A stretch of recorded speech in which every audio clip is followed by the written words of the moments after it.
When I was 11 years old, my own father sold me for a plate of food. The man who bought me was my own brother. Yes, there are certain stories we keep inside for so long that they begin to rot within us. Today, at 82 years old, I've finally decided to release what I've been carrying for more than 7 decades. Good morning to everyone watching.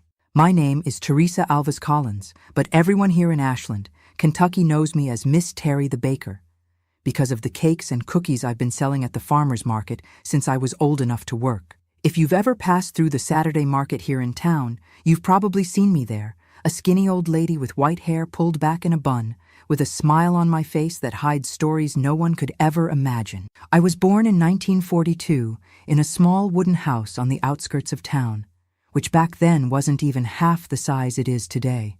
It was a difficult time, the world at war overseas, and here in our Appalachian hills, a daily struggle for survival.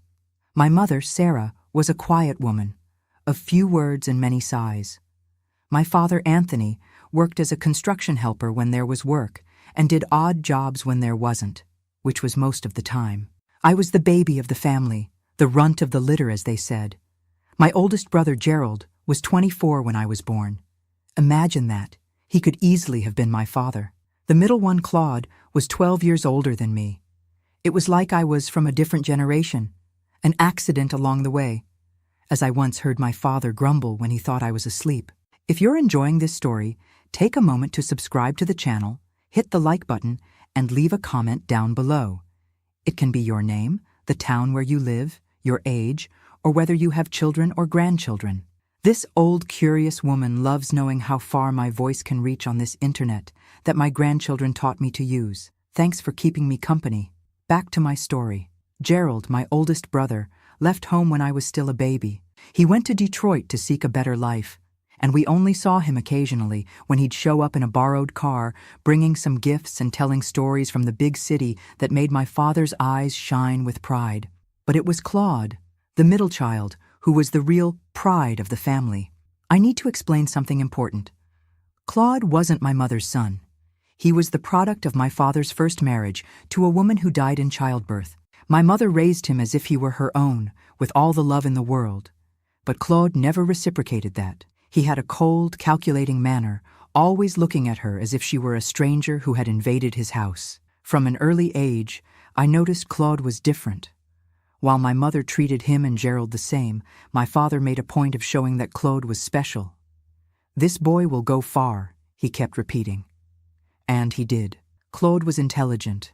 I can't deny that. He studied like nobody else, won a scholarship to the Catholic school, then got into law school. He was the first in our family to set foot in a university. Our house was very simple. Red clay dirt floor that my mother swept 3 times a day to maintain dignity. Walls made of wood that my father had put up himself. A roof that let in sunlight through the cracks on clear days, and leaks when the rain came hard. We didn't have a bathroom inside. It was an outhouse in the backyard, just a pit toilet. The water came from a well that dried up during drought times, and we had oil lamps for light until I was about 8, when electricity finally reached our street. In contrast, Claude, after he graduated, went to live in an apartment downtown. It had a living room, bedroom, tiled kitchen, and a bathroom with a hot shower. The first time I visited, I spent hours under that shower, feeling the hot water, a sensation I had never experienced before. My mother pulled me out of there, embarrassed, and Claude gave that laugh of his, a laugh that never reached his eyes. "Looks like she's never seen water before, this girl," he said to his friends who were there.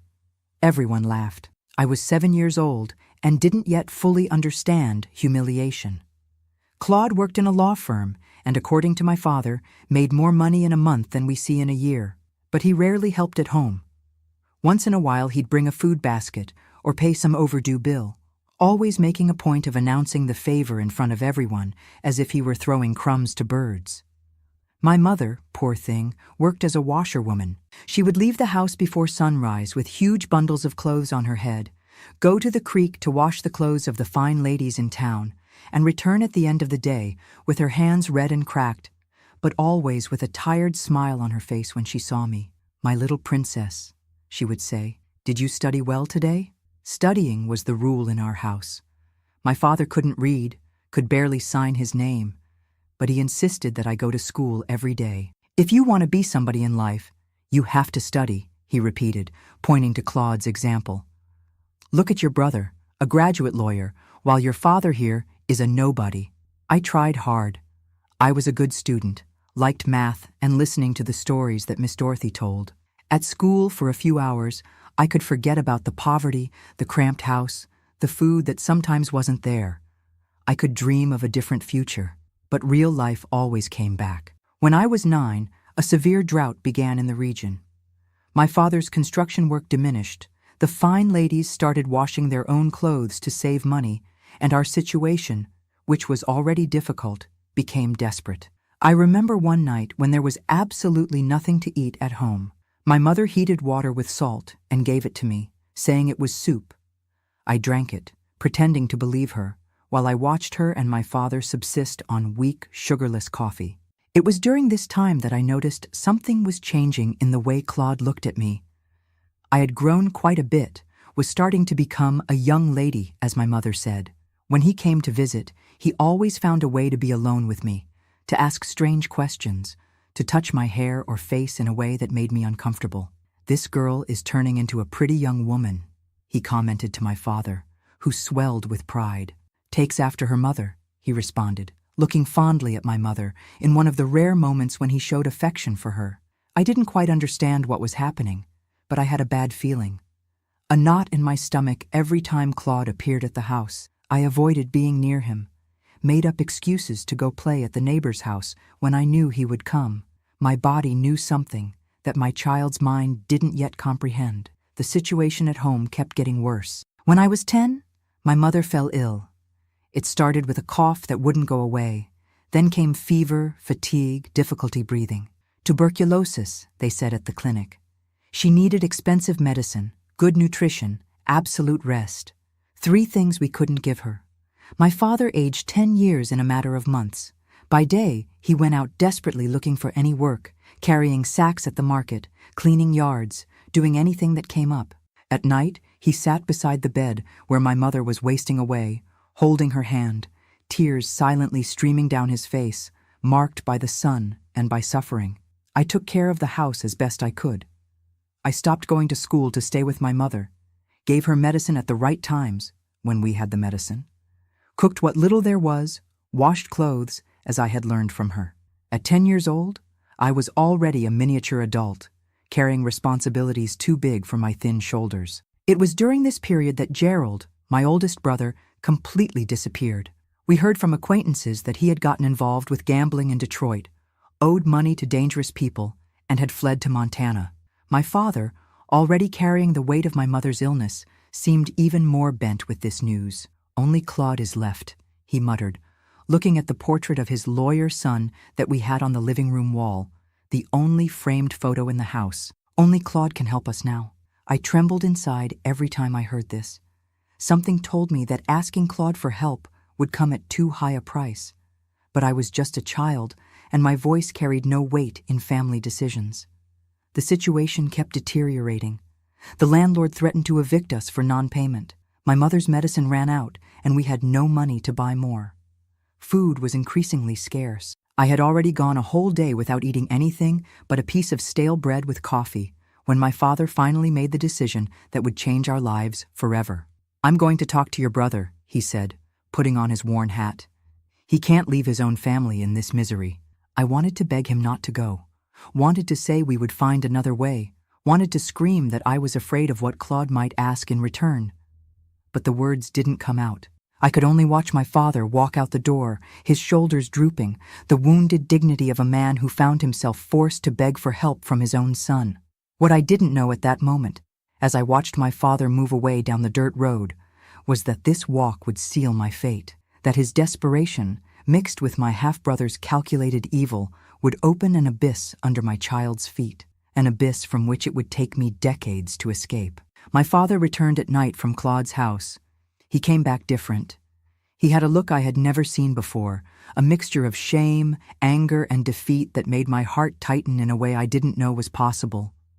He didn't say anything, just sat on the kitchen stool, took off his hat, and stared at nothing. as if he were seeing things I couldn't see. "Dad?" I called softly, serving him a glass of water. "Is Claude going to help us?" He took the glass with trembling hands, took a sip, then looked at me in a strange way, as if he were seeing me for the first time. "Yes," he answered, his voice so low I could barely hear. "But not today. Tomorrow he's coming here to talk to us." Something in the way he said it gave me chills. Why would Claude come to our house? He always avoided our shack, as he called it, saying it was stuffy, that it smelled of mold, that he might catch some disease. And now, suddenly, he was willing to come? That night was the longest of my life until then. My mother coughing in the bedroom, my father sitting in the dark living room, refusing food, refusing conversation, just smoking one cigarette after another, a luxury we couldn't afford, but that someone, Claude, I presumed, had given him. And me, restless, with a bad feeling that wouldn't let me sleep. The next morning, my father left early, said he was going to try to find some work at the market. I stayed alone taking care of my mother, who seemed a little better that day. She even managed to sit up in bed and eat some cornmeal mush I prepared. "Where's your father, child?" she asked, her voice weak. "He went looking for work," I replied, avoiding mentioning Claude's visit. I didn't want to worry her more than she already was. It was around noon when I heard the sound of a car stopping in front of the house. A car on our dirt road where most people didn't even have bicycles. It could only be Claude. I ran to the window and there he was, getting out of a new, shiny, metallic blue car. He wore a light-colored suit, gleaming shoes, his hair combed back with brilliantine. He looked like a movie star amid that dusty street, with chickens scratching around and barefoot children looking on admiringly. My heart raced. Where was my father? Why had Claude come precisely when he wasn't here? I thought about not opening the door, but what choice did I have? He was my brother, our only hope of getting my mother's medicine, of avoiding eviction. "Teresa, open this door for your brother," he shouted from outside, knocking hard. His voice had a tone I had never heard before, a mixture of authority and something else that, only years later, I would recognize as lust. I opened the door with trembling hands. Claude entered, filling our simple house with his strong cologne, his expensive cigar, his imposing presence. He looked around with contempt, as he always did. "Where's Anthony?" he asked, referring to my father by name, never as Dad. "He went looking for work," I replied, my voice small. A strange smile appeared on his face. "Excellent. So we have time to talk, you and I." He sat on our only sofa, an old patched-up piece of furniture that had been donated by one of my mother's employers. He opened a leather briefcase he was carrying and took out some papers. "You can read properly, right, Teresa?" he asked, handing me the papers. I nodded, taking the documents carefully. They were medical bills, pharmacy receipts, the lease for our house with several overdue months marked in red. On each paper, stamps of urgent and final notice seemed to shout at me. "Your father asked me to take on all these debts," explained Claude, blowing out cigar smoke. "It's almost 2 months of my salary. That's not a small amount." I remained silent, not knowing what to say. He continued. "I agreed to help, of course. We're family, aren't we?" There was something in the way he said family that gave me chills. "But you know, Teresa, nothing in this life is free. Everything has its price. What do you want in return?" I asked, surprising myself with the courage to ask this direct question. Claude smiled, a smile that didn't reach his eyes. He moved closer to me, sitting beside me on the sofa, so close that I could feel the heat of his body, the strong smell of his cologne mixed with the cigar. "You're turning into a very pretty young lady, did you know?" he said, running his hand through my hair in a way that left me paralyzed with fear. "You must already know some things about life, right? Things that happen between men and women?" I swallowed hard, my heart beating so fast that I thought he could hear it. I was 11 years old, lived in a poor but decent family. I knew the basics about how babies were born, things I had heard from the older girls at school, but nothing beyond that. I don't know what you're talking about," I stammered, trying to move away, but he held my arm firmly. "Don't play innocent," he muttered, his face now close to mine. "Your father and I have already talked. He understands that I need a compensation for my sacrifice, and you are the only thing of value this family has to offer." At that moment, The front door opened and my father came in. His face was ashen, deep circles under his eyes, red eyes as if he had been crying or drinking. Perhaps both. He looked at us, at Claude's hand still holding my arm, and averted his gaze as if he couldn't bear what he saw. "Ah, Anthony, you arrived just in time," said Claude, releasing my arm and standing up. "I was just explaining to Teresa how we're going to resolve your situation." My father didn't answer, just sat in the kitchen chair, his body bent as if carrying the weight of the world. "I brought Sarah's medicine," continued Claude, taking out a pharmacy bag from his suit pocket. "And this is the money for the overdue rent, plus 3 months in advance." He placed a wad of bills on the table. "There's also a credit at Mr. Johnson's grocery store. He's already been notified. You can get what you need for a month." My father looked at the money, at the medicine, then at me. I saw something break inside him, something that, once broken, would never be repaired. "The agreement," he muttered, his voice choked. "Just once. You promised." Claude gave a short laugh, without humor. Of course. For now. But you know that the debts continue, don't you? Your wife will need treatment for months. The rent needs to be paid every month. You need to eat." My father lowered his head, defeated. I looked from one to the other, not fully understanding what was happening, but with enough fear to keep me paralyzed, unable to flee or scream. "Teresa," my father finally said without looking at me. Go with your brother. He's going to take you for a ride." "I don't want to go," I replied, my voice trembling. "I want to stay with Mom." "Go with him!" my father suddenly shouted, startling me. He had never shouted at me before. His eyes were full of tears, his whole body was shaking. "Please, daughter, just do what he tells you." Claude smiled, victorious, and took my hand. "Let's go, Teresa. I'll take you to my house. There we can talk better."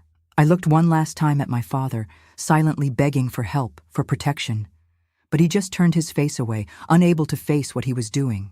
What happened next, that afternoon at Claude's house, is something I spent decades trying to forget. The details are etched in my memory like hot iron brands. But I do not want to, describe them in words. I can only say that on that day, in 1953, I lost not only my innocence, but also my faith in humanity, my trust in the people who should protect me, my very notion of who I was. I remember returning home at dusk, feeling that my body no longer belonged to me. I remember the sepulchral silence when I entered, the way my father couldn't look at me, how my mother, even sick, realized that something terrible had happened just by seeing my face. "What happened, my daughter?" she asked, concern momentarily overcoming the weakness of the disease. "What did Claude do to you?" I couldn't answer.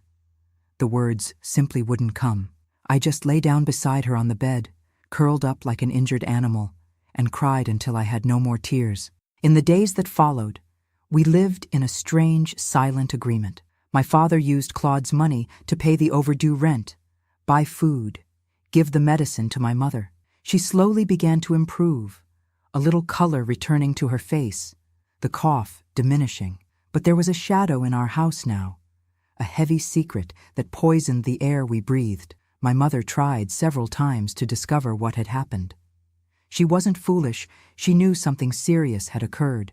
But I couldn't speak, and my father would change the subject, leave the room whenever the matter came up. "Claude is helping us," was all he would say. "We should be grateful." Gratitude had a price, and that price was me. Every couple of weeks or so, Claude would appear at the house. He would bring more money, more medicine, sometimes some gift to disguise, a used radio, a dress for my mother, and he would take away a piece of my soul. My father was never at home when Claude came to get me. He would leave early, return late, often drunk. It was his way of dealing with the guilt, I suppose. My mother, as she improved, began to notice the pattern. Claude's visits, my departures, my always silent return, with downcast eyes, often with marks on my body that I tried to hide. One night, about 3 months after the first visit, I heard my parents arguing in the backyard. My mother, still weak, but now able to walk around the house, was confronting my father for the first time in all their years of marriage. "What have you done, Anthony?" she was shouting, her voice hoarse from the disease making the shout even more frightening. "What have you let that demon do to our daughter?" "I had no choice," my father responded, his voice choked by alcohol and crying. "You were going to die, Sarah. We were going to be on the street. What did you want me to do?" "Anything but this. My God in heaven, Anthony, she's a child, our daughter." The argument continued into the night. I pretended to be asleep, but heard every word, every accusation, every pathetic excuse. At some point, my mother came into the room, sat on the edge of my bed and stroked my hair, thinking I was asleep. "Forgive me, my daughter," she whispered, her voice broken by crying. "Forgive me for not protecting you." The next morning, something had changed. My mother, even still convalescing, got up early, put on the best clothes she had, and called me. "We're going out," she said, with a determination I hadn't seen in months. "Where to?" I asked, confused. "The sheriff's office," she replied simply. "We're going to report your brother." My heart raced with fear. "Mom, we can't. He's a lawyer. He knows everyone important in town. Nobody will believe us." "We'll try," she insisted. "I can't let this continue. I'd rather die without medicine than see my daughter being... She couldn't complete the sentence, tears preventing the words. But I understood, and for the first time in months, I felt a tiny bit of hope. Someone was willing to defend me. Someone believed that what was happening was wrong, regardless of the circumstances. Little did we know how naive we were being. We arrived at the sheriff's office, a small, dilapidated building downtown. Sheriff Blackwell was a corpulent man with a thick mustache and small eyes. He received us impatiently, clearly annoyed at having to deal with two poor women early in the morning. "What do you want?" he asked, without offering a chair or water. My mother, trembling but determined, told our story. She told about the illness, the debts, the agreement my father had made with Claude. She told about what he had been doing to me. As she spoke, the sheriff's face changed. Not from indignation, as we had hoped, but from disbelief to irritation. "Are you accusing Mr. Claude Alves?" he interrupted, his voice hard. "Judge Hawkins' lawyer? The mayor's advisor?"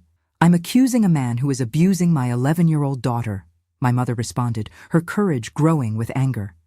The sheriff laughed. A dry laugh, without humor, that chilled me to the bone. "Ma'am, I'm going to pretend I didn't hear that absurd accusation. Mr. Claude is a respected man in this town. You and this girl," he pointed at me with contempt, "are what? Nobody. No offense, but who would believe you?"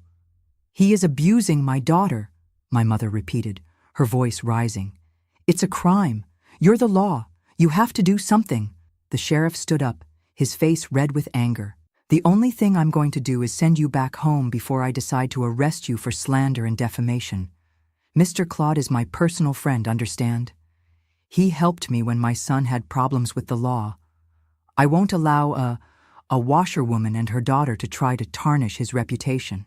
We left the sheriff's office defeated, humiliated. My mother cried silently beside me as we walked back home. "Let's get out of here," she said suddenly, stopping in the middle of the street. "Let's go far away, Teresa. Me, you, and your father if he wants to come. Away from this place. Away from Claude." "Where to?" I asked, a thread of hope lighting up again. "I don't know. Chicago, maybe. I have a cousin there. Or Detroit. Any place where he can't find us."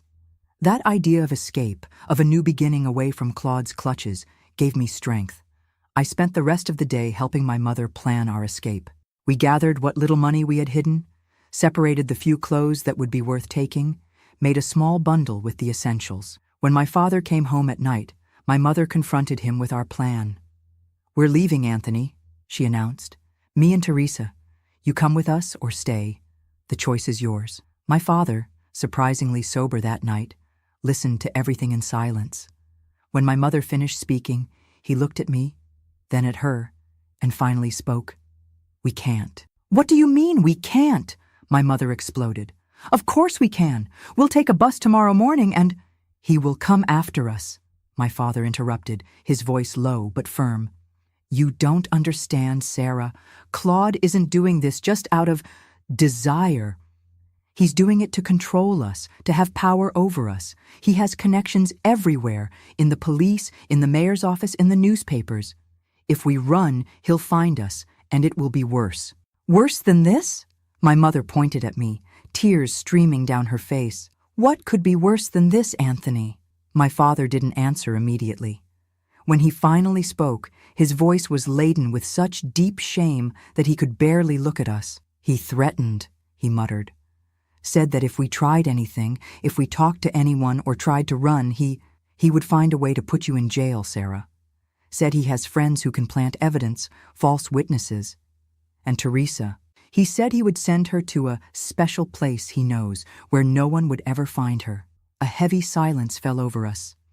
The reality of our situation, the web of power and corruption in which we were trapped, seemed to suffocate the very air in the room. So that's it? My mother finally spoke, her voice defeated. We're just going to let him continue, doing what he's doing to our daughter? Until when, Anthony? Until he gets tired? Until she gets pregnant? Until she kills herself out of despair? My father had no answer. None of us did. That night, after my parents finally fell asleep, my mother from pure exhaustion, my father helped by several shots of whiskey, I made a decision. If we couldn't escape together, I would escape alone. I would go far away, change my name, start a new life. Maybe, when I was safe, I could send for my mother. Careful not to make noise, I took the bundle we had already prepared, added the little money that was in the food tin, and the only photo we had, an old portrait of my mother when she was young, before marriage. I was about to go out the door when I heard the sound of a car stopping in front of the house. I froze. It could only be one person. Claude entered without knocking, as if the house were his. He wore a robe over his pajamas, seemed to have left in a hurry. His normally controlled face was contorted with anger. "Where do you think you're going?" he asked, seeing my bundle. I was paralyzed with fear, unable to answer. How did he know? Who had told him about our plans? "Sheriff Blackwell called me today," he said, as if reading my thoughts. "Told me about the charming visit your mother made to the sheriff's office. Very brave of her, isn't it? Too bad courage isn't enough in this town." He approached, pulled the bundle from my hand and threw it on the floor. "You're not going anywhere," he whispered, his face so close to mine that I could smell his whiskey breath. "You belong to me now. Your father sold you, remember? And I always take care of what's mine." What happened next was the worst of all the abuse I had suffered. Claude's anger, fueled by the attempt to report him and escape, transformed what was already a nightmare into something even more brutal. This time, he didn't even bother to take me to his house. He did it right there, on the living room floor, while my parents slept in the next room, or pretended to sleep, perhaps, unable to confront the monster they had let into our lives. When he finally finished and left, I lay on the cold floor, feeling that something fundamental had broken inside me. Not just my body, but my will to fight, my hope, my very identity. That night, the girl I was, the cheerful, studious, dreamy Teresa, died. In her place, someone different was born. Someone who learned in the hardest way that the world is a cruel place, that the people who should protect us are often the ones who hurt us the most, and that justice rarely exists for the weak and poor. This new person, this survivor, would have to find other ways to resist, other ways to live in a world that seemed determined to destroy her. And that, my dear ones who are still accompanying me on this painful journey, is the story I will continue to tell. Because even in the darkest nights, even when it seems there is no way out, there is always a small light of hope. It took me decades to find that light, but I found it. And that's why I'm here today, sharing my story with you. At the edge of the precipice, hunger, desperation, and the search for help. That night marked a turning point in our family. Something that was already broken shattered completely, like a glass that falls to the floor and spreads into pieces so small they can never be put back together. The next morning, I woke up in the same place where I had been abused, the cold floor of our living room. My body hurt so much I could barely move. But the physical pain was almost a relief compared to what I felt inside. My mother found me there, curled up like a wounded animal. Without saying a word, she helped me up, took me to the wash basin in the yard, and with a gentleness that brought tears back to my eyes, washed me as if I were a baby. She washed the blood from my legs, the finger marks on my arms, the scratches on my back. As she washed, she cried silently, her tears mixing with the water in the basin. "We'll find a way, my daughter," she murmured, her voice choked. "I don't know how yet, but we'll find a way." My father didn't appear all day.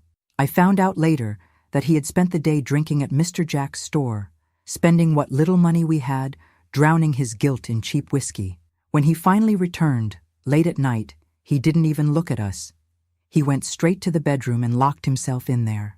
The following days were suffocatingly silent. My father avoided staying at home. My mother tried to regain her strength to return to work, and I existed. I no longer lived.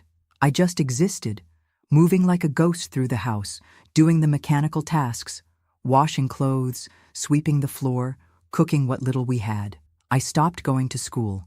How could I face my classmates, my teachers, pretend I was a normal girl while carrying that terrible secret? A week after the failed escape attempt, Claude returned. He didn't come to get me this time. He came with another proposal, something even more disturbing. My father was at home, sober for the first time in days. My mother, now able to stand for longer, was trying to sew some clothes for others, work that earned little, but was what she could do in her debilitated state. Claude arrived in the late afternoon, driving his gleaming car.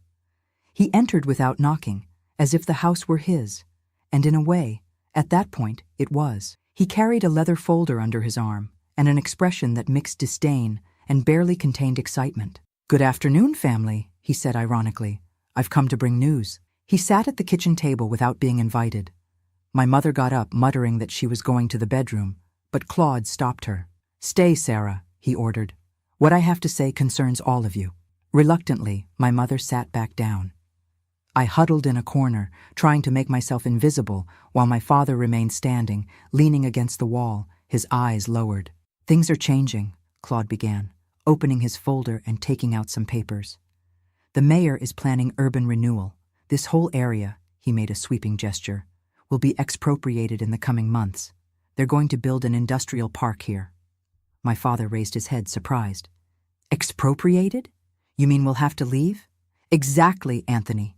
You and all the other families on this street. But don't worry." He smiled, a cold smile that didn't reach his eyes. "You'll receive compensation. Not much, of course, considering the state of this place, but enough not to be on the street." "And when will this happen?" asked my mother, concern evident in her voice. "The official notices should arrive in about a month or so.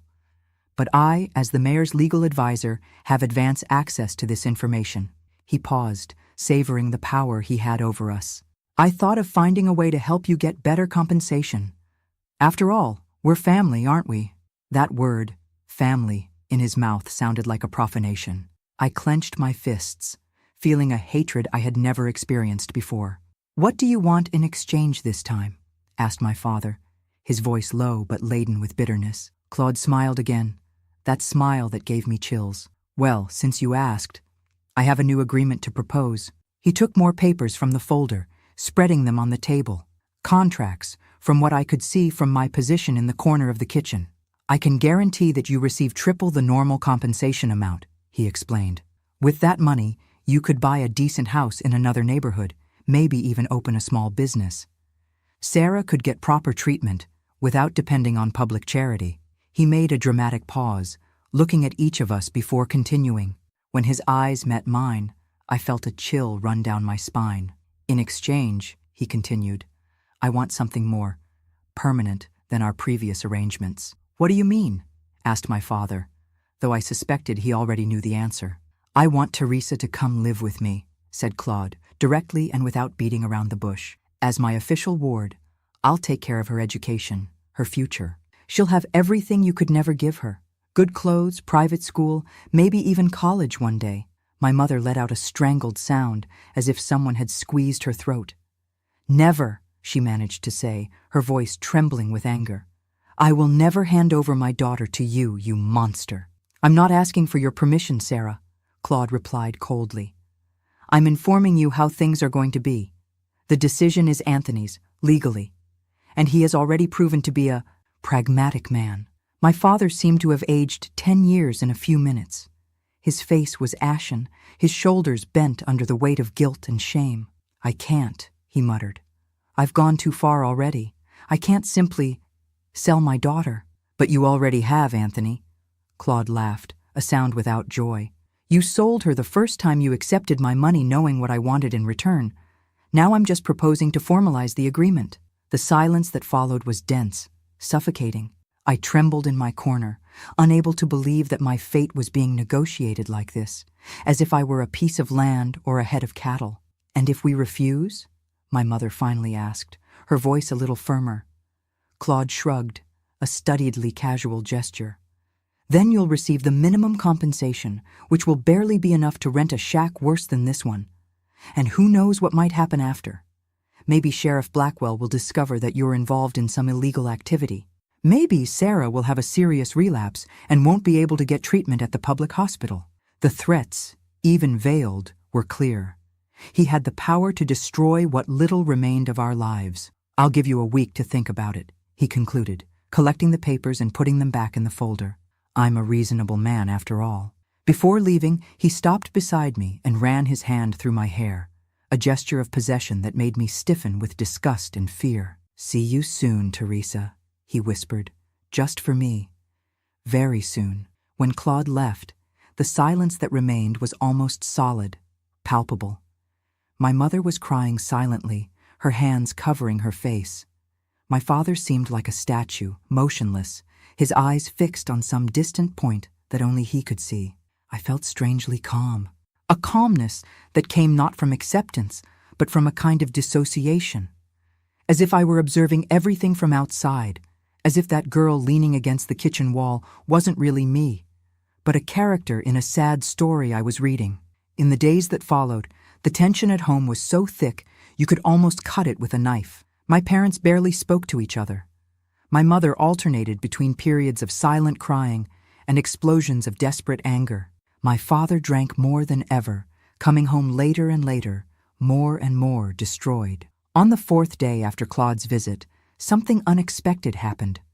I was in the yard, hanging some clothes I had washed, when I heard a voice calling me from the other side of the fence. Psst, Teresa.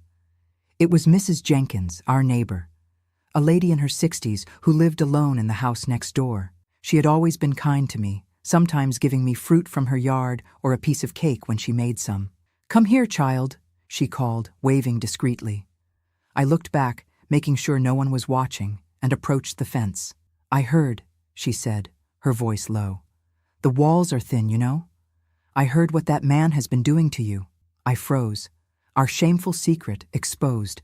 I wanted to run, hide, deny everything. But something in Mrs. Jenkins's look, not pity, but a deep understanding, made me stay. Don't be ashamed, child, she continued. The shame is not yours. It's his and those who allowed it. Are you going to tell anyone? I asked, my voice trembling. She shook her head. It wouldn't help, would it? He has powerful friends.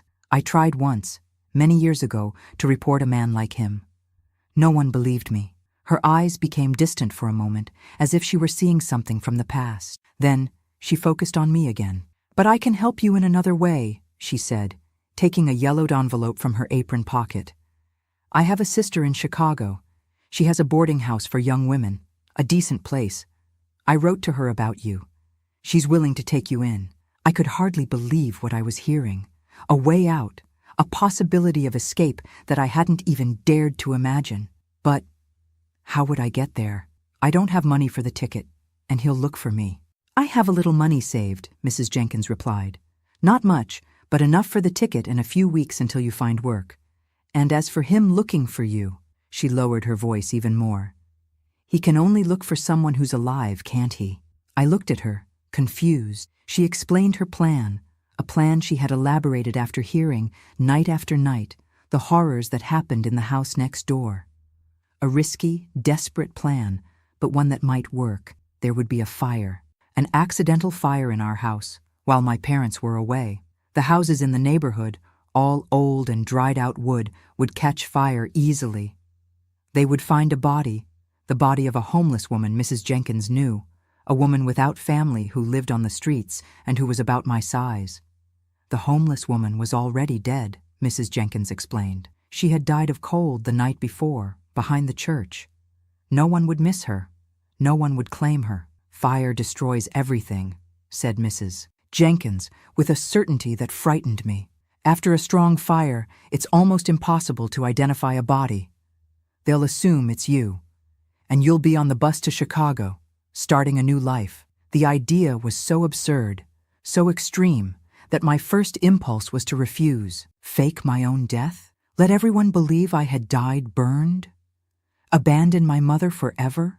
But then I thought of the alternative. Living as Claude's property, under his roof, under his total control, suffering daily abuse with no hope of escape or rescue. The idea was unbearable. "And my mother?" I asked, my heart tight. "She'll suffer thinking I'm dead." Mrs. Jenkins sighed, her eyes full of an old sadness. "Yes, she will suffer. But she'll suffer less believing you died than knowing you're alive and in that man's hands. And who knows, one day when it's safe, you might be able to contact her." I spent the night awake, thinking about Mrs. Jenkins's proposal. It was madness, of course, a plan that could go terribly wrong in 1,000 different ways. But the alternative, going to live with Claude, was not an option. It was a death sentence in life. The next morning, I sought out Mrs. Jenkins and said I accepted her plan. She nodded without surprise, as if she already knew my answer. "Tomorrow," she said. "Your father leaves early to look for work, and your mother goes to the clinic to get medicine. The house will be empty for at least 2 hours. That's enough time." The next 24 hours were the longest of my life.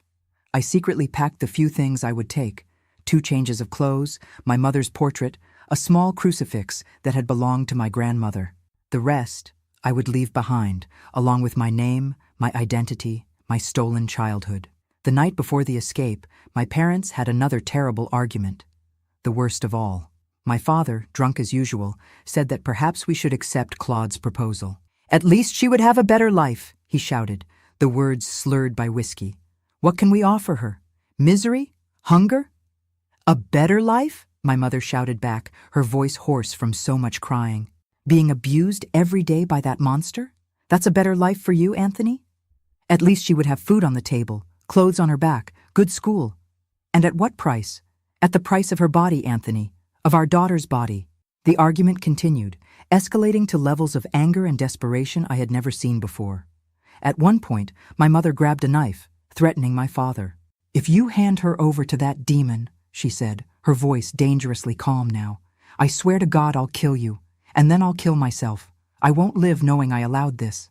My father, even drunk, realized the seriousness of the threat. He backed down, muttering incoherent apologies, and fell on the sofa, where he soon fell asleep. But something in the argument had changed my mother. When she came to see me in the bedroom later, her eyes were different, no longer defeated, but lit with a fierce determination. "We're going to run away," she whispered, sitting on the edge of my bed. "Tomorrow, while your father is out, we'll take a bus as far away as possible." My heart raced. It was almost the same plan I had with Mrs. Jenkins, but with one crucial difference. My mother would come with me. I wouldn't need to fake my death. I wouldn't need to abandon her. "Where to?" I asked, a mixture of hope and fear overwhelming me. "I have a cousin in Missouri," she replied. "It's been years since we spoke, but she would give us shelter for a while. It's far enough that he wouldn't find us easily." The idea of escaping with my mother, of not being alone on this terrible journey, was so tempting that I almost told her about Mrs. Jenkins's plan. But something held me back, an instinct perhaps, or the fear that the more people knew, the greater the risk of Claude finding out. "Let's sleep now," my mother said, kissing my forehead. "Tomorrow will be a long day." I slept a restless sleep, full of nightmares where Claude chased me through endless labyrinths, always one step away from catching me. I woke up to the sound of my father leaving, even before dawn. My mother was already up, preparing a quick coffee. "Eat," she said, placing a piece of bread in front of me. "We need strength for the journey." As we ate, she explained the plan. We would first go to the clinic as if she were going to get her medicine. From there, we would take a bus to the bus station in the neighboring town, larger and with more travel options. We would use the money she had hidden, her savings from years of work as a washerwoman, kept in a can buried in the yard. It was a good plan. Simple, direct, with real chances of success, and it involved staying with my mother, the only person who had tried to protect me, even in her fragility. But then, the unthinkable happened. We were almost ready to leave when we heard the sound of a car stopping in front of the house. My mother ran to the window and let out a strangled sound of despair. "It's him," she said, her face pale with terror. "It's Claude." My blood froze. How did he know? Who had told him about our plans this time?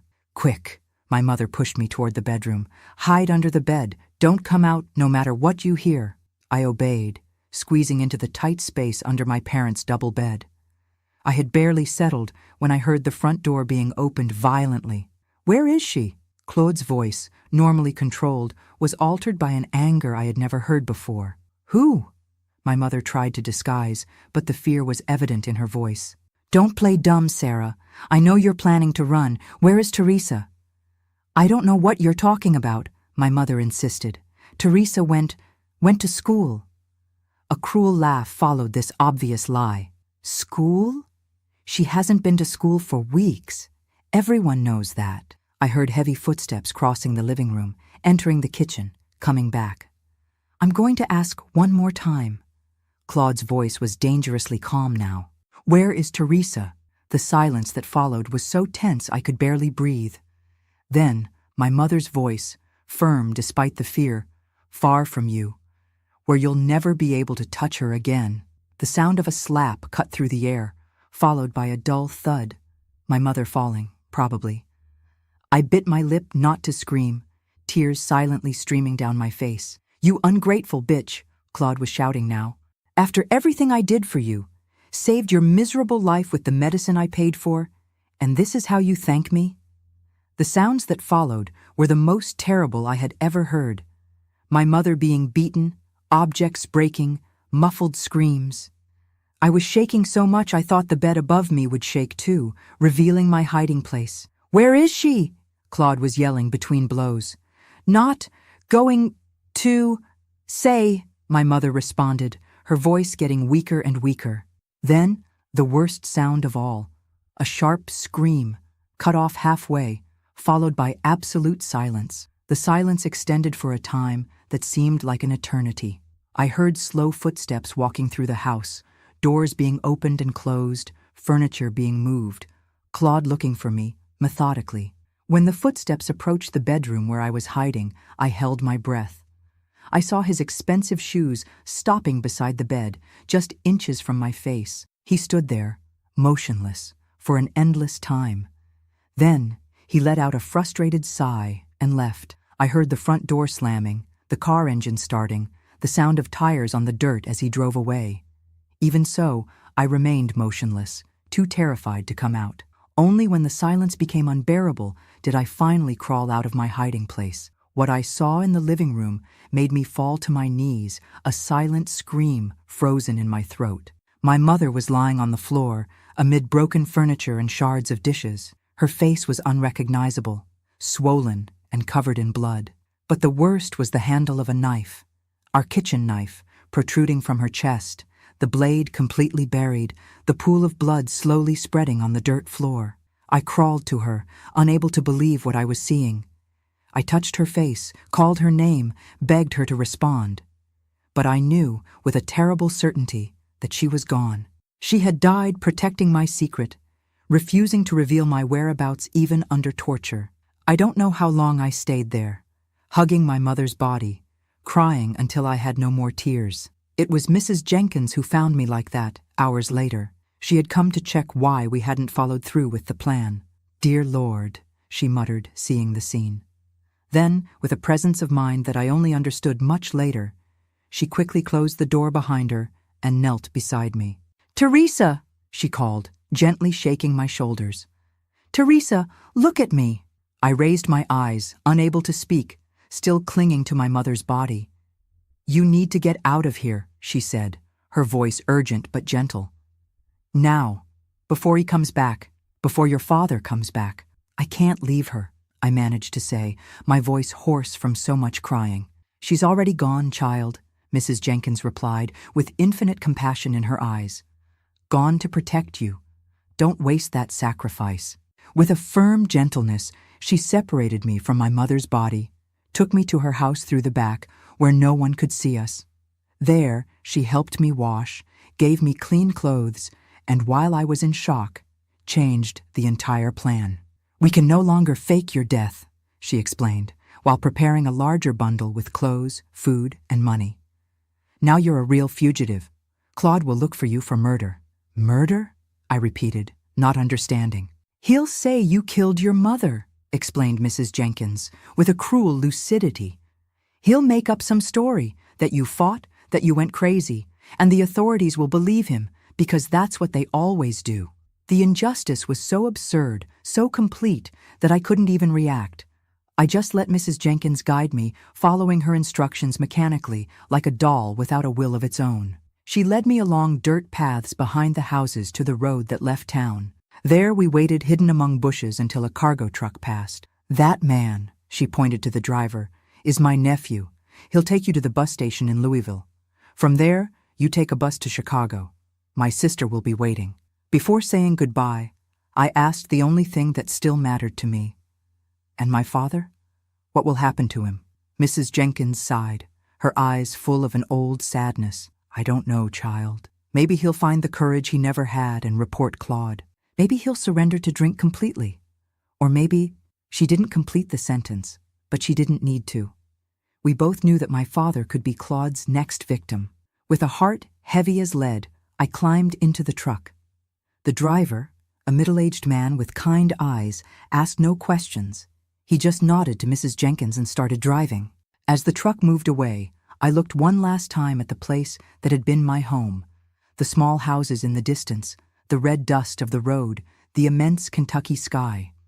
I was leaving behind not just a place, but an entire life. A stolen childhood, a murdered mother, a father destroyed by guilt and weakness. I was 11 years old and already carried scars that most people don't accumulate in a lifetime. But as the truck gained speed on the dirt road, a certainty grew inside me, like a small flame that refuses to go out. I would survive, for my mother, who gave her life to protect me. I would survive, and one day somehow make Claude pay for what he had done. What I didn't know then was how long that revenge would take to arrive, and the terrible price I would still pay along the way. The journey to Chicago was a blur of fear and exhaustion. I remember Mrs. Jenkins's nephew leaving me at the Louisville bus station, giving me an envelope with money and a note with her sister's address in Chicago. I remember buying the ticket with trembling hands, huddling in the back of the bus, afraid that at any moment the police would enter, looking for a murderous girl. I remember the rumble of the engine, the landscapes passing by the window, an America I didn't even know existed beyond the limits of my small town. It was almost 2 days of travel. I couldn't sleep, just dozed, and woke up startled, always looking over my shoulder. At each bus stop, my heart raced. With each new passenger who entered, I shrank more, pulling the scarf Mrs. Jenkins had given me to better cover my face. When we finally arrived at the Chicago bus station, I almost fainted. I had never seen so many people, so many noises, so many lights. It was a completely different world from my small town in Kentucky. How would I find Mrs. Jenkins' sister in that human anthill? But she found me. Mrs. Olga was there, holding a sign with my name, my real name, which made me panic for a moment, until I realized that no one in Chicago would be looking for Teresa Alves Collins from Ashland. She was a robust woman, with gray hair and a stern but kind look. "Come, child," she said, taking my small bundle. "You're safe now." Safe, a word that had lost its meaning for me. How could I be safe anywhere when the very monster who was chasing me was from my family, was the respectable lawyer everyone admired? Mrs. Olga's boarding house was in a working-class neighborhood of the city. It was an old 2-story house with small but clean rooms, rented mainly to young women who came from the countryside to work in the textile factories. I was installed in a small room in the attic, with a window that faced the back of the house and a narrow but comfortable bed. The first real bed I could call my own. "You'll stay here until you get established," explained Mrs. Olga. "My sister told me a bit about your situation. You don't need to talk about it if you don't want to. No one asks questions here." In the first few days, I barely left the room. Fear was a constant companion, along with guilt for being alive while my mother was dead, and shame for what had happened to me. The nights were the worst. Nightmares woke me up screaming, scaring the other residents. Mrs. Olga started giving me a tea before bed, something bitter that helped keep the bad dreams away. After 2 weeks, she knocked on my door with a proposal. "You can't keep hiding forever, child," she said, with that direct frankness that reminded me of her sister. "You need to start living again, and to live, you need to work." She had a cousin who owned a bakery in the neighborhood. He needed help cleaning the hall and washing the pans. It didn't pay much, but it was a start. And, more importantly, he didn't ask questions about documents or past. "But what if he finds me?" I asked, expressing for the first time the fear that was consuming me inside. Mrs. Olga sat on the edge of the bed, her eyes showing an understanding that came from her own experience. "Chicago is a huge city, Teresa. Millions of people. It's easy to disappear here. And besides," she hesitated, as if measuring her words, "besides, you're not the same girl anymore. You're growing, changing. In a few years, even if he saw you on the street, he might not recognize you." She was right, I realized, looking at myself in the small, cracked mirror in the room. At just 11 years old, I already looked much older. My eyes had lost their childish sparkle. My face had lines of worry that shouldn't be there. Soon, the girl Teresa would completely disappear, giving way to a woman forged in pain. I accepted the job at the bakery. I would get up at 4 in the morning, still dark, and walk hurriedly through the empty streets to Mr. Manuel's bakery, Mrs. Olga's cousin. There, I would wash pans, clean the floor, serve coffee to workers who passed by before the factory. It was hard work, but honest, and little by little, it gave me a feeling I had lost long ago, that of being a person, not an object. Mr. Manuel was a rough but fair Portuguese immigrant.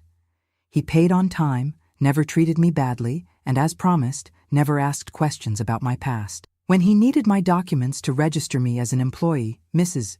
Olga provided them. I didn't ask how, nor did I want to know. I became Mary Connie Smith, born in Pikeville, Kentucky. A clean slate, no past, no history. Months passed, then years.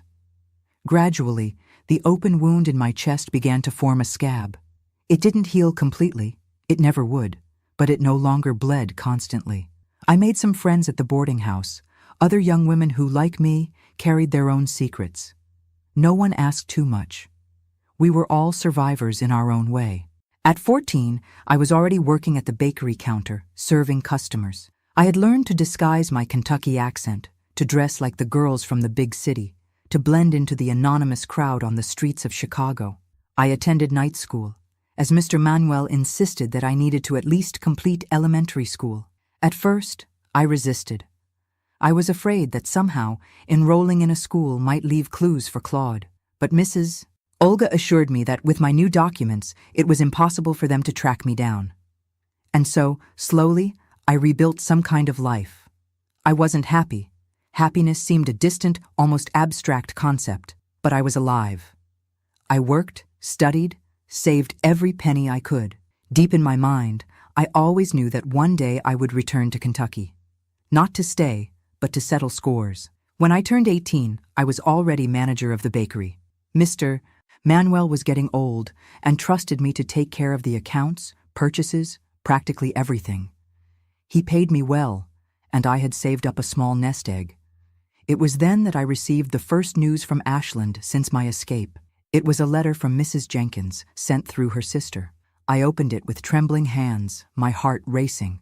The thin paper was covered with a shaky handwriting from someone who wasn't used to writing. "Dear child," the letter began, "I hope this finds you well and safe. I have news you need to know. Your father passed away 2 months ago. He drank himself to death after your mother's death and ended up drowning in the creek during a flood. As for the other matter, he continues to prosper.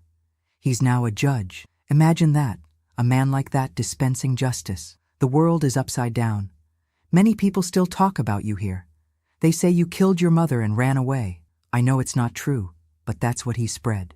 I hope you're building a new life there. Don't come back. There's nothing for you here but pain. With love, Jay." I read and reread that letter so many times that the paper began to fall apart at the folds. My father dead. Claude, a judge. And I, a fugitive murderer in the memory of the town. That night, I cried as I hadn't cried since the first days in Chicago. I cried for my father, who despite his weakness, his cowardice, had been good to me before Claude entered our lives. I cried for my mother, whose grave I could never visit. I cried for the girl I had been, for the lost innocence, for the destroyed family. But when the tears dried, something different had taken their place.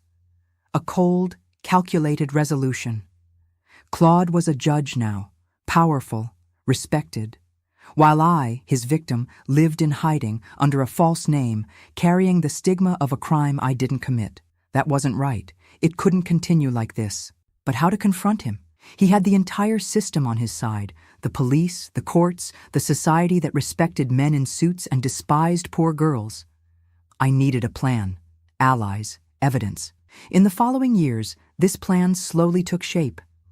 I continued working at the bakery, but I began to frequent the public library in my spare time. I read everything I could about laws, about how the judicial system worked. I began to understand how men like Claude operated, how they protected themselves, what their weak points were. At 22, I met Joe, a young man who delivered flour to the bakery. He was a few years older, quiet, hard-working.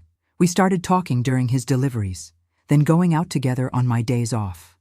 He was gentle, respectful, never tried anything that made me uncomfortable.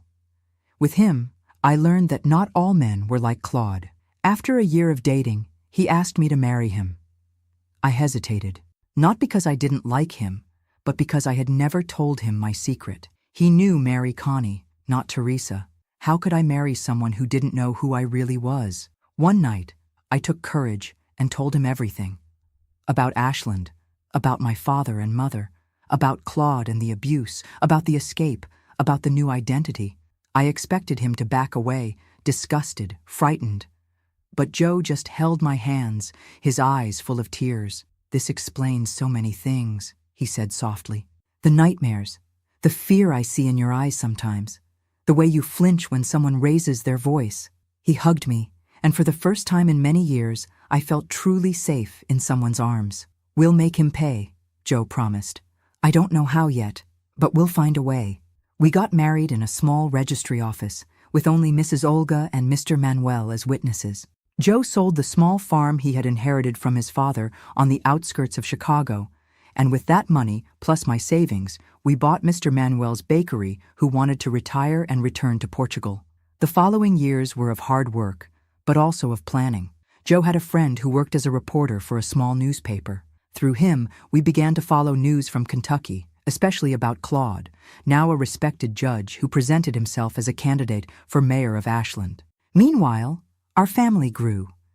We had 2 children, Charlie, our firstborn, and then Sarah, whom I named in honor of my mother. Raising them was both a joy and a challenge. Each milestone, the first tooth, the first steps, the first word, was a celebration, but also a painful reminder of the childhood that was stolen from me. It was difficult to be a good mother when I never had an example of how a normal family worked. I had a constant fear that something bad would happen to my children, that I wouldn't be able to protect them as my mother couldn't protect me. Sometimes I was overprotective, other times distant, fighting with my own demons. Joe was my rock during those years, patient, understanding, always there when the nightmares came, when the memories became too strong. He understood that there were parts of me that might never heal completely, and loved me anyway. In 1972, when I turned 30, I received another letter from Mrs. Jenkins. She was sick, she wrote, and didn't expect to live much longer. Before departing, she wanted to see me one last time. She gave precise instructions on how to reach her niece's house in Columbus, where she was living.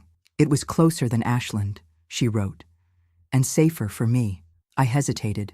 I hadn't left Chicago since my arrival. The idea of traveling, of exposing myself, terrified me, but I owed so much to Mrs. Jenkins. It was she who saved my life, who made my escape possible, who gave me a second chance. Joe insisted that we should go, all of us. It would be safer to travel as a family, he said.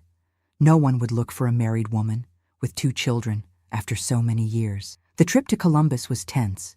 Each bus stop, each person who looked in our direction left me in panic. But we arrived without incidents. Mrs. Jenkins' niece, a kind woman named Patricia, received us with affection. Mrs. Jenkins was very changed. The strong, decisive woman I had known was now confined to a bed, consumed by a cancer that was robbing her of her strength. But her eyes still had the same vivacity, the same determination. "You've grown up, child," she said when we were alone. "Become a beautiful woman." I held her wrinkled hand, swallowing tears. "Thanks to you. I can never thank you enough." She shook her head, dismissing my gratitude. "I did what any decent person would do. And besides," she smiled weakly, "I had my own scores to settle with men like your brother."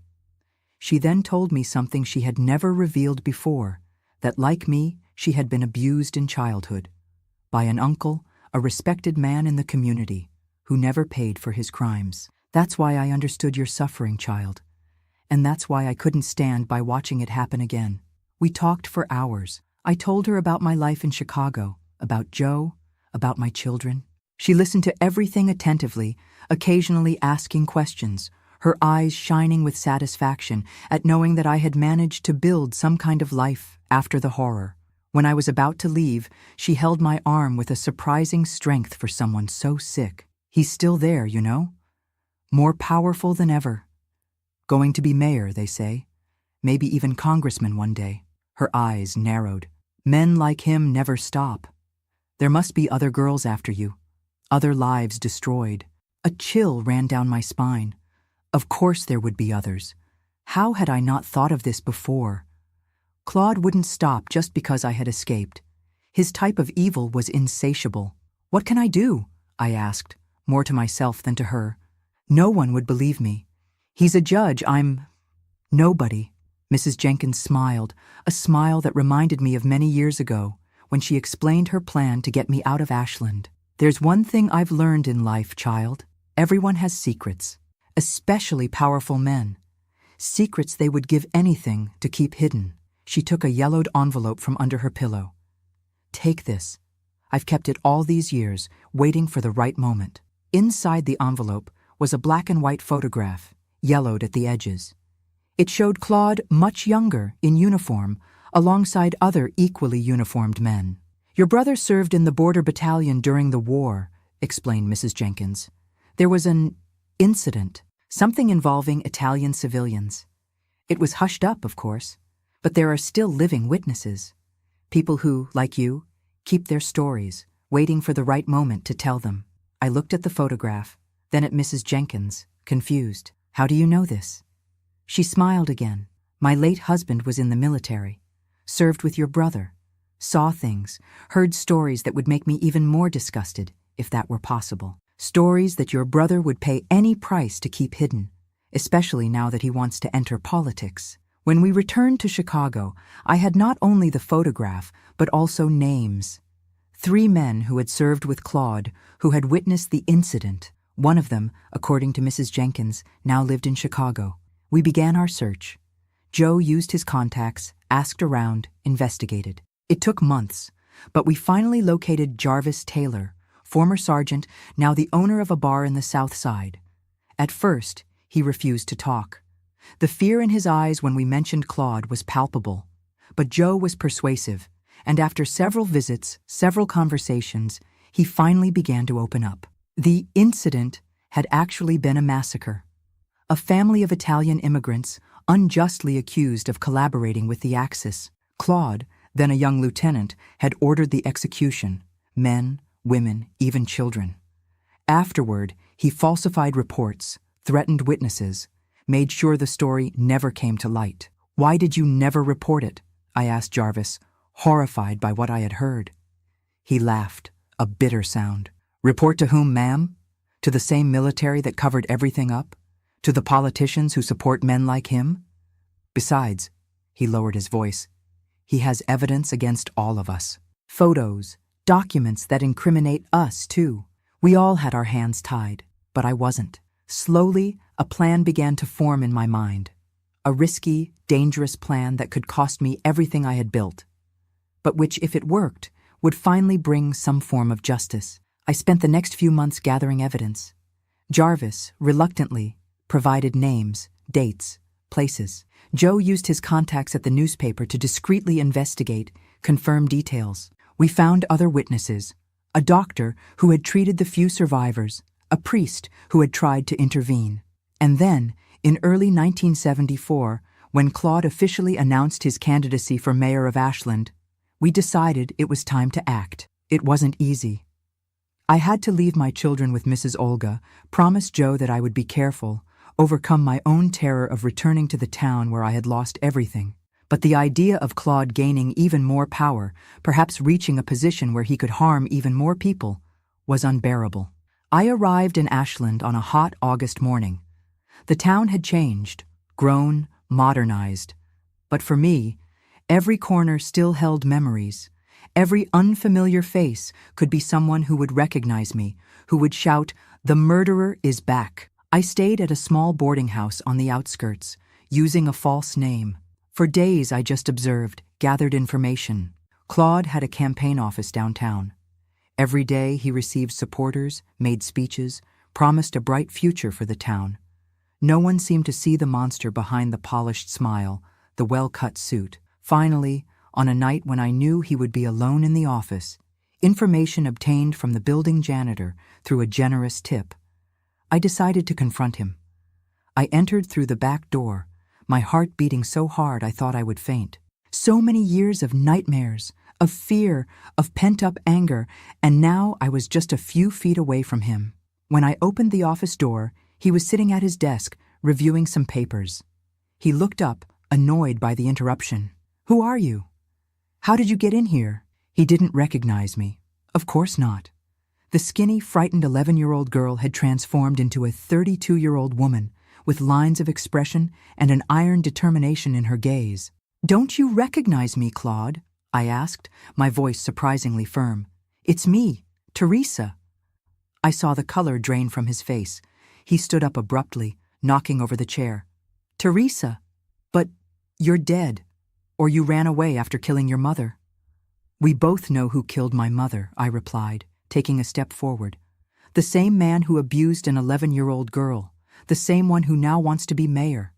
He quickly regained his composure.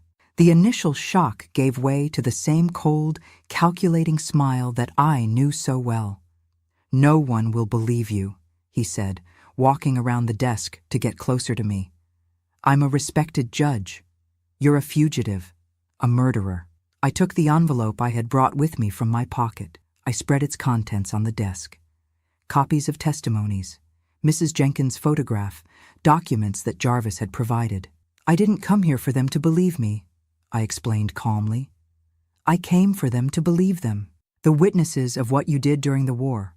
The survivors." I saw his face change, fear replacing arrogance. He picked up the papers with trembling hands, leafing through them quickly. "Where did you get this? Who else knows?" "Many people," I lied. "Journalists, lawyers. If anything happens to me, this information goes directly to every newspaper in the country." It was a bluff, of course. We had copies stored, but we didn't have contacts with major newspapers, nor certainty that anyone would publish the story. But he didn't know that. "What do you want?" he finally asked, his voice reduced to a whisper. "Money?" I shook my head. "I want you to drop out of the race, today, to announce your retirement as a judge, to disappear from public life forever." He laughed, a bitter sound.